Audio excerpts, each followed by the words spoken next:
Vamos a ver cómo podemos hacer el efecto de escritura en DaVinci Resolve en tan solo un minuto. Lo primero que haremos será ir a la timelapse.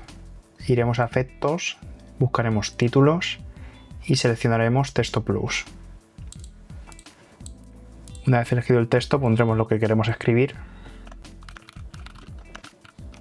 Podemos cambiar la fuente, elegiremos el tamaño de la fuente y ahora seleccionando el título iremos al apartado texto donde pone desde inicio. Si movemos esta barra veremos que se va borrando y si vamos hacia la derecha se escribirá.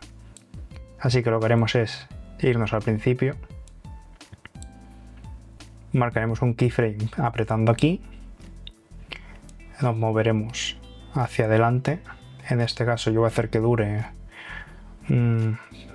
poco menos de un segundo, arrastraremos hasta la derecha del todo y ahora si hacemos play veremos el efecto.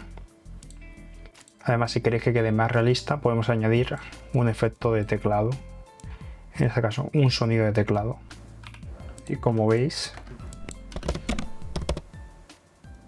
ahí lo tenemos.